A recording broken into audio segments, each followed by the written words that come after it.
ले ले आई cocoa Cola. जब ये गाना आया था तो सबसे पहले मैंने इसका रोस्ट किया था और उसके बाद फिर फेसबुक पर एक पोस्ट किया था और उसमें लिखा था कि कोको कोला खेसारी लाल की लाइफ का सबसे बड़ा गाना होने वाला है, ऐसा मुझे लगता है। तब कुछ लोगों ने मुझसे कहा था अब चूतिया होगा, खेसारी लाल के बहुत सारे गाने हैं जो 500 मिलियन क्रॉस कर चुके हैं, तो वो बड़ा होगा कि ये बड़ा होगा। तो देखो भाई साहब, सारी चीज़ें मिलियन के हिसाब से बड़ी नहीं होती हैं, कुछ चीज़ें आपकी साइज के भी हिसाब से बड़ी, मेरा मतलब कुछ चीज़ें ऐसे भी बड़ी होती हैं। ले ले आई कोको कोला।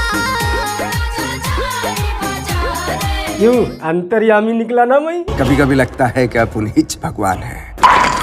तो मेरी ऐसी ही अद्भुत और आश्चर्यजनक शक्तियों के बारे में करीब से जानने के लिए आओ कभी हवेली पर, लिंक डिस्क्रिप्शन में मिलेगा।